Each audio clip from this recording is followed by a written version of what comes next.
En binôme avec Hervé, Margot, la recordwoman de N'oubliez pas les paroles, a remporté l'édition 2023 de la Ligue des Maestros.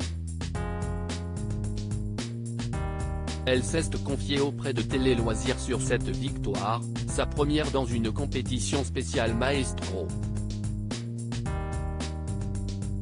Ce samedi 7 janvier 2023, se terminait la deuxième édition de la Ligue des Maestros qui voyait s'affronter les 10 meilleurs candidats de N'oubliez pas les paroles. Après Renaud en 2021, c'est le binôme composé de Margot et Hervé qui a remporté la compétition. Si Hervé a déjà gagné plusieurs compétitions, dont les Masters en 2018 face à Kevin, il s'agit de la première victoire pour l'actuel recordwoman du jeu musical de France 2 présenté par Nagui. Télé Loisirs a pu l'interroger sur son ressenti et son binôme avec Hervé. Margot, gagnante de la Ligue des Maestros 2023 de N'oubliez pas les paroles, avec Hervé. J'étais un peu à la ramasse Télé Loisirs, vous n'aviez toujours pas remporté de compétition jusqu'à présent. C'était une source de pression pour vous ?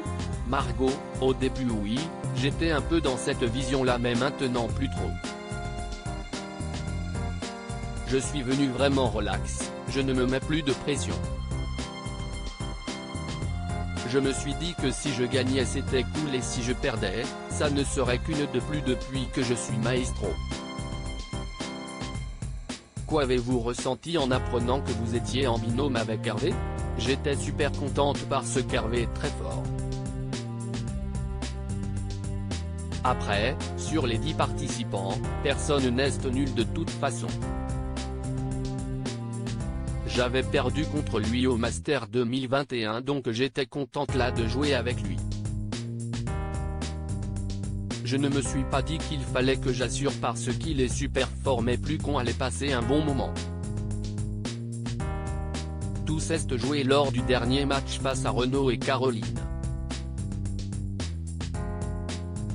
Dans quel état d'esprit étiez-vous à ce moment-là ? En fait, j'étais un peu à la ramasse. Je n'avais même pas compris que c'était un match décisif. Nagui avait dû le dire mais quand on a gagné, j'étais hyper choqué.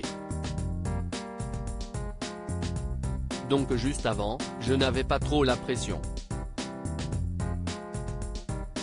On a eu aussi beaucoup de chance parce qu'il y a plein de fois où on aurait pu perdre et on a réussi à s'en sortir donc il y a un mélange de chance et de réussite. Hervé n'a pas réussi plusieurs chansons, vous lui en avez voulu ? Pas du tout. Moi j'ai eu assez de chance sur les chansons. Mais c'est surtout Hervé qui s'en est bien sorti en me donnant les bonnes chansons. C'est aussi de ma faute les fois où Hervé n'a pas réussi parce que c'est moi qui ai choisi les chansons. Je n'ai pas su déceler ses goûts musicaux. Il n'a vraiment pas eu de chance de tomber sur des chansons qu'il ne connaissait pas. Je me suis dit que c'était moi le problème, que je portais la spoumoune.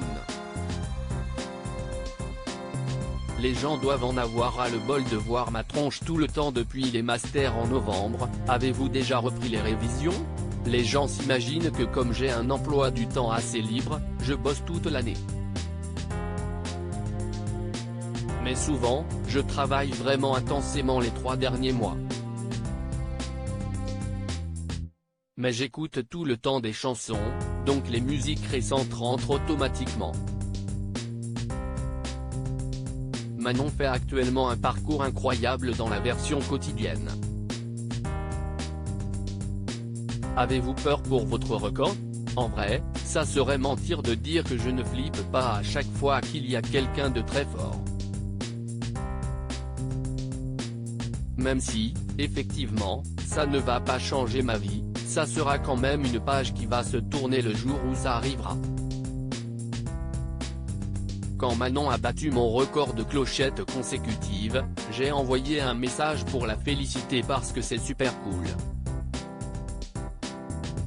Mais effectivement, je suis son parcours de près pour voir si elle me dépasse et elle est quand même très forte parce que même des finales qui ne tombent pas très souvent, elle réussit à s'en sortir. Vous préférez la Ligue des Maestros, le tournoi des Maestros ou les Masters? Je préfère la Ligue aux Masters parce que déjà il y a deux mêmes chansons. Cela permet au public de ne pas avoir deux fois la même chanson parce qu'au Master souvent on va jusqu'au bout. Et je trouve que si est sans pression donc on prend un peu plus de plaisir quoi. Mais on me voit beaucoup avec toutes ces compétitions. Les gens doivent en avoir ras le bol de voir ma tronche tout le temps mais moi j'adore venir sur le plateau. Caro et moi on a adoré venir pour les 15 ans de l'émission. J'ai pu essayer les maracas mais sans grand succès. À lire aussi n'oubliez pas les paroles, déjà 123 000 € pour la maestro Manon, que compte-t-elle faire de ses gains?